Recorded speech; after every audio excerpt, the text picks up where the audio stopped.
तो आज हम जिंजोइटो की लिखी हुई ब्लैक पैराडोक्स की बात करने वाले हैं। जैसा इसका नाम है उतनी ही ये यूनिक स्टोरी भी। इसमें ऐसी अनएक्सपेक्टेड चीजें होने वाली हैं, तुम सोचने पे मजबूर हो जाओगे कि आगे क्या होने वाला है। इसलिए मैंने इसके ऊपर वीडियो बनाने का डिसाइड किया। तो इसके टोटल 6 चैप्टर हैं। तो गवाए चलो हम स्टार्ट करते हैं। The black paradox part 1 chapter 1 group suicide. तो कहानी स्टार्ट होती है। 4 लोग ब्लैक कपड़े पहन के इकट्ठा होते हैं और वो चारों अपना नाम एक दूसरे को बताते हैं। पहले वाला कहता है कि मेरे नाम तबूरो है। व्हाइट वाला बोलता है मेरा नाम पीतान। ब्राउन हेयर वाली लड़की बोलती है मेरा नाम है पिराची। और लास्ट लड़की का नाम होता है मारुसो। तबारू कहता है अच्छा हुआ हमने ब्लैक ड्रेसेस पहनने का डिसाइड किया, जिसके कारण हमको एक दूसरे को पहचानने में परेशानी नहीं हुई। वैसे देखा जाए तो हम एक बार ब्लैक पैराडाइज की पार्टी में चारों के चारों आए थे। चलो अब हम चलते हैं हमारी जर्नी की तरफ। पता है ये चारों इकट्ठा इसलिए हुए क्योंकि ये एक साथ अपनी सुसाइड कर सकें। गाड़ी में चलते टाइम ताबूरो पितान से पूछता है कि हम कैसे सुसाइड करेंगे। पितान कहता है कार एग्जॉस्ट सही रहेगा या फिर स्लीपिंग पिल्स से भी हमें आराम से मौत मिल सकती है। तभी ताबूरो मारुसु से पूछता है तुम क्यों मरना चाहती हो। कहती है कि ऐसा तो कोई रीजन नहीं है, तुमको पता है कि एक फेमस राइटर की मौत हो चुकी है। मुझे भी ऐसा लगता है कि मेरे भी फ्यूचर में ऐसी खतरनाक घटनाएं होने वाली हैं और मैं उन्हें शायद ही आगे झेल पाऊंगी, इसलिए मैंने डिसाइड किया अब शांति से मरना मेरे लिए अच्छा रहेगा। ताबरू कहता है तुमको पता है कुछ लोग कहते हैं कि योरुशुके आतोगावा मरने से पहले उसने एक डोपलगैंगर देखा था। और तुमको पता मैंने भी कुछ दिन पहले अपना एक डोपलगैंगर देखा था और वो मुझको गुस्से से घूरे जा रहा था। थ्योरी के हिसाब से अगर तुमको अपना डोपलगैंगर दिखता है तो इसका मतलब तुम्हारी मौत आने वाली है, इसलिए मौत मेरे तक पहुंचे उससे पहले मैं अपनी जान दे दूंगा। तान कहता है कि मेरी भी स्टोरी कुछ ऐसी सिमिलर है। मैं एक रोबोटिक्स कंपनी में काम करता था। एक दिन हमने डिसाइड किया दुनिया का सबसे एडवांस ह्यूमन रोबोट बनाने का, वो बिल्कुल इंसानों जैसा हो और इस रोबोट की बॉडी का मॉडल मैं बना, इसलिए वो बिल्कुल मेरे तरह दिखता था। बाद में हम उस रोबोट को बनाने में बिल्कुल कामयाब भी हो गए, लेकिन उसके आने के बाद सभी मेरे कलीग्स मुझसे दूर होने लगे क्योंकि वो मुझसे हर एक चीज में बेटर था। I am an extra and useless.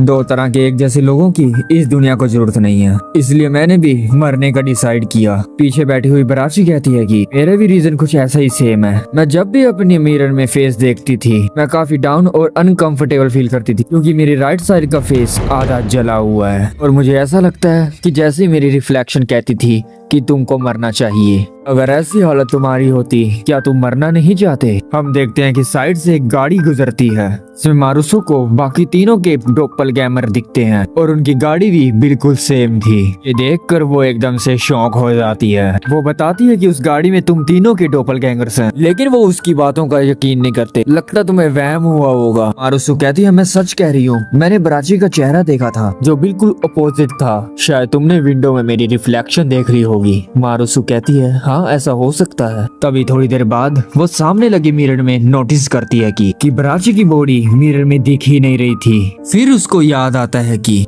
बराची ने बोला था कि उसकी राइट साइड का फेस जला हुआ है, लेकिन असलियत में वो तो लेफ्ट है। क्या तुमने भी नोटिस किया था? अगर तुमने नोटिस कर लिया था तो कमेंट करके बताना मुझे भी। उसके बाद वो चारों एक जंगल में जाके रुक जाते हैं और सुसाइड करने की तैयारी करने लग जाते हैं। तभी ताबूरू मारुसु को अपने साथ ले जाता है और उससे कहता है कि मुझे कुछ गड़बड़ लग रही है। जब मैं आगे बैठा हुआ था जितने बार भी पीतान मूव कर रहा था उसके अंदर से एक मोटर की आवाज आ रही थी। मुझे लगता है कि ये वही रोबोट है जिसकी वो बात कर रहा था। मारुसु भी बताते कि मुझे पाराची के ऊपर शक है। वो दिखाते कि उसकी रिफ्लेक्शन मिरर के अंदर नहीं दिख रही थी। इसका मतलब ये भी एक इल्यूजन है, ये भी रियल प्राची नहीं है। फिर ताबूरू कहता है ये दोनों ही इंसान नहीं है, इसका मतलब कि उस कार में हम दोनों ही मरने वाले हैं। तभी ताबूरू कहता है कि चलो हम यहाँ से चलते हैं और वो वहाँ से चुपचाप वहाँ से भाग जाते हैं। तभी वो दोनों भी उसके पीछे आ जाते हैं। तभी मारुसो वहाँ पर गिर जाती है। वो एक पत्थर उठाकर उनके ऊपर फेंकती है जो जाकर सीधा प्राची के ऊपर लगता है और वो शीशे की तरह बिखर जाती है। तभी पीतान ताबूरू के मुंह पे एक ब्लेड मारता है। वो भी एक अजीब तरीके से गायब हो जाता है और वो भी एक इल्यूजन निकलता है, यानी कि उसका एक डोपलगैंगर। ये देखकर मारुसु की बिल्कुल फट जाती है। उसे समझ ही नहीं आ रहा था कि कौन रियल है और कौन फेक।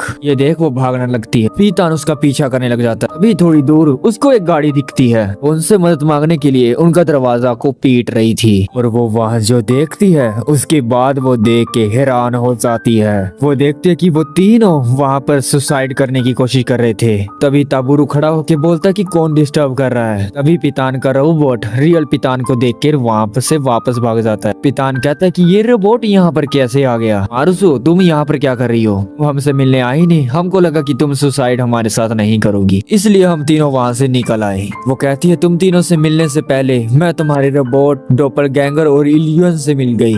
ये सुनकर वो भी सब एकदम से शॉक हो जाते हैं। Chapter 2 peculiar स्पाइरोलस। दाबरू कहता है कि अब हम दूसरी बार सुसाइड करने जा रहे हैं। मारुसु को अभी भी यकीन नहीं हो रहा था कि वो तीनों रियल हैं। उसके बाद वो आगे जाके रुक जाते हैं, लेकिन इस बार वो स्लीपिंग पिल्स से सुसाइड करने की कोशिश करते हैं। वो चारों पिल्स खा के वहीं पर लेट जाते हैं, लेकिन थोड़ी देर बाद ही मारुसु उठती है और उनसे बोलती है कि ज्यादा एक्टिंग मत करो, मुझे पता है कि तुम अभी भी जिंदा हो। उसके बाद दाबरू और प्राची भी उठ जाते हैं। मारुसु कहती है मुझे पता था कि तुम नकली हो, इसलिए मैंने अपनी पिल्स खाई नहीं, वरना सिर्फ मैं मरती। दाबरू कहता है कि रुको जरा, देखो मैंने भी अपनी पिल्स नहीं खाई। प्राची कहती है कि मैंने भी नहीं खाई क्योंकि मुझे कुछ अजीब लग रहा था। अभी हम देखते हैं पीतान वो गोली खा के मर चुका था। अभी ताबुरु और प्राची कहते हैं कि मारुसु तुमको जो करना है करो, हम तो पिल्स खा के पीतान की तरह ही मरने वाले हैं। तभी वहाँ पड़ा पीतान खांसने लग जाता है। वो ये सब देख के हैरान हो जाते हैं कि ये वापस जिंदा कैसे हो गया। तभी वो वॉमिटिंग करता है। उसके मुंह से एक शाइनिंग बॉल सी निकलती है जो काफी तेज रोशनी दे रही थी। तान उठ के कहता है कि full of life, it was a dazzling word. अब वो तीनों उस बॉल को देख रहे होते हैं। उन तीनों को समझ ही नहीं आ रहा था कि आखिर ये है क्या चीज और ये इसके पेट से कैसे निकला। प्राची कहती है कि मैं एक ज्वेलरी शॉप में काम करती हूँ, मुझे इसे अपनी एक फ्रेंड को दिखाना होगा, हो सकता है कि एक बहुत ज्यादा कीमती कोई स्टोन हो। तभी दाबरू कहता है इससे पैसा कमाने से तुम्हारा फायदा क्या, वैसे भी तुम सबको मरना ही है। प्राची कहते कि yes I want to die, लेकिन पीतान के मुंह से ये निकला है। उसके ख्यालों में एक डेज़लिंग वर्ड सा भी दिखा है, तो हो सकता है कि ये डेज़लिंग वर्ड उस स्टोन से कनेक्ट हो। उसके बाद वो चारों अपने अपने घर चले जाते हैं। प्राची अपने घर में उस स्टोन की जांच कर रही होती है। अभी उसे भी वो डेज़लिंग वर्ड दिखता है जहाँ पर फुल ऑफ लाइट थी। ये देखकर उसके हाथ से वो गोला गिर जाता है और वो एकदम से चमकता है और उसके अंदर से एक स्पिरिट निकलती है। अगले दिन हम देखते हैं कि पीतान एक हॉस्पिटल में अपना चेकअप करवाने के लिए आ जाता है। यहाँ की नर्स मारुसु थी, लेकिन पीतान उसको पहचान ही नहीं पाता। तभी डॉक्टर उसके मुंह में कैमरा लगा के देखता है कि उसका कार्डियो और स्टमक किसी में भी कोई परेशानी नहीं थी। लेकिन वो जब उसके पायरोरस पर पहुंचता है, ये देख के डॉक्टर एकदम से हैरान हो जाता है। डॉक्टर कहता है उसका पायरोरस हमारे स्टमक के सबसे एंड वाला पार्ट होता है और उसे उसमें ही कुछ गड़बड़ दिखती है। अगले दिन वो चारों उसी गाड़ी में फिर से मिलते हैं। प्राची बताती है कि ये स्टोन एक अलग तरह के मरीमनल से बना है, इसे बेचकर हम बहुत सा पैसा कमा सकते हैं। दाबरू कहता है वैसे भी ये सही रहेगा, मरने से पहले हम बहुत से मजे कर सकते हैं। प्राची कहती है इन पैसों से शायद मैं अपना फेस भी ठीक करवा सकती हूँ, फिर उसके बाद मुझे मरने की भी जरूरत ना पड़े। तभी पीतान कहता है कि ऐसे मेरे पास और भी हैं। अभी हम देखते हैं कि उसके बैग में वो बॉल्स भरी पड़ी थी। पीतान कहता है कि ये कल से मेरे मुँह से निकलते ही जा रहे हैं। डॉक्टर ने बताया कि मेरे पायरोरस में कुछ गड़बड़ है। तभी मारुसु बताती है कि पायरोरस वो बॉडी पार्ट होता है जो हमारे स्टमक और ड्यूडलम को जोड़ता है और इसको एक नए वर्ड में गेट कीपर भी कहते हैं। गेट कीपर सुनते ही प्राची कहती है कि मैं समझ गई, जब पीतान मरा था तो वो डेज़लिंग वर्ड असलियत में एक आफ्टर लाइफ था और उसने वहाँ बहुत सी ऐसी शाइनिंग बोलें देखी थी, तो इसलिए तुम हमारी दुनिया में वापस आए। इन किसी तरह इसके पैरेलल्स के आसपास एक गेट बन गया जो अब इस शाइनिंग बोलों को इस दुनिया में लेके आ रहा है। लेकिन तुमको पता है ये कोई मामूली पत्थर नहीं है, स्टोन एक सोल है, लेकिन पता नहीं ये किसकी सोल है। ये सुनकर वो सभी हैरान हो जाते हैं। मैंने कल ही देखा था इसके अंदर से एक सोल को निकलते हुए। मेरे ख्याल से जब कोई इंसान मरता है तो उसकी सोल इसके अंदर बदल जाती है और उस डेज़लिंग वर्ल्ड में चली जाती है। तभी पीतान के मुंह से वो बॉल नॉन स्टॉप बाहर निकलने लगती है और उसका पेट बहुत ज्यादा बड़ा हो जाता है। तभी वो गाड़ी लेके जल्दी से हॉस्पिटल की ओर निकलते हैं, लेकिन रास्ते में तब तक पीतान का पेट फट जाता है। तभी वो गाड़ी से सभी बॉल निकलने लग जाती हैं। उसके बाद उसके अंदर से उनको हजारों स्पिरिट भी से बाहर निकलती हुई दिखती हैं।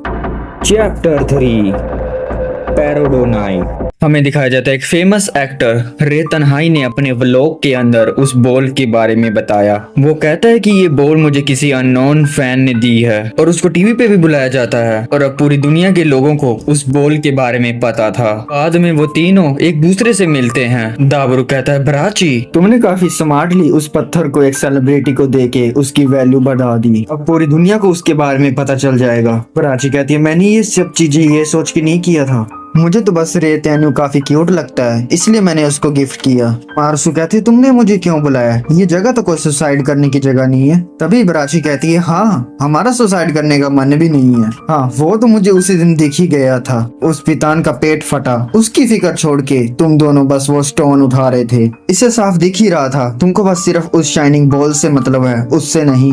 तभी ब्राची कहती है, बिल्कुल सही कहा, उसके बाद तुम पितान को गाड़ी में लेकर कहाँ गई थी। मारुसु कहती है, ऑफ कोर्स मैं उसको अस्पताल तक ले गई थी, हॉस्पिटल के बाहर गाड़ी छोड़ के मैं वहाँ से चली गई। ब्राची कहती है, क्या तू पितान को वहीं छोड़ आई? वो डॉक्टर को क्या बताएगा कि उसके साथ क्या हुआ है? दाबरू कहता है, इसके ऊपर कोई न्यूज नहीं आई फिलहाल, मुझे ऐसा लगता है कि उन डॉक्टरों ने पितान को बचा लिया होगा। ब्राची कहती है, तो ऐसा है तो हमको जल्दी पितान के पास जाना चाहिए, अगर उसके पेट से ये कीमती स्टोन्स निकलते हैं। मारुसु को ये सब देख के बहुत ज्यादा गुस्सा आता है कि अभी भी ये दोनों उस स्टोन के पीछे पड़े हुए हैं। प्राची उसके अस्पताल का एड्रेस मांगती है लेकिन मारुसु उसको देने से मना कर देती है और वो वहाँ से चली जाती है। उसके बाद मारुसु हॉस्पिटल में कॉल करके पूछने की कोशिश करती है कि कुछ दिनों पहले आपके यहाँ कोई पेशेंट आया था जिसका पेट फटा हुआ था। वो लोग मना कर देते हैं, ऐसा पेशेंट हमारे पास नहीं आया। दूसरी तरफ दाबरू और बराची उसी जगह पर जाते हैं उन स्टोन को ढूंढने के लिए। उनको ऐसा लग रहा था कि कोई गलती से वहाँ स्टोन तो नहीं छोड़ दिया। तभी दाबरू को एक बॉल मिल भी जाती है। बराची को कुछ भी न बताते हुए वो अपने पास रख लेता है। तभी बराची एकदम से चीखती है। वो उसके पास पहुंचता है तो वो देखता है कि उसके पास पीतान की बॉडी पड़ी हुई थी। जब वो उसको चेक करते हैं तो पता चलता है कि वो पीतान का रोबोट था। वो उसे अपने घर में ले आते हैं। उसके बाद बराची का एक फ्रेंड उसको मिलने के लिए आता है। दादा की उस शाइनिंग बॉल को लोगों ने पैराडोनाइट नाम दिया है और पूरी दुनिया में सिर्फ उसी की बात हो रही है। तुमको पता है अगर हम इसको तोड़कर इसकी ज्वेलरी बनाएं तो और भी ज्यादा फायदा होगा, क्योंकि ये किसी भी दूसरे स्टोन से ज्यादा शाइन करता है और ये डायमंड से भी ज्यादा हार्ड है। बराची ये सुन के हैरान हो जाती है। उसके जाने के बाद दाबरू बराची से कहता है, अगर ये सच में हार्ड है क्यों ना हम इसको टेस्ट क्यों ना करें। जो उसने बॉल उठाई थी वो निकाल कर हथौड़ा मार के चेक करने की कोशिश करता है। जैसे उसके ऊपर हिट करता है तो उसके अंदर कई सारी सोल्स निकलती हैं और वो सोल्स इन दोनों के आर पार और रोबोट के आर पार होके निकल जाती हैं। थोड़ी देर बाद जब दाबरू को होश आता है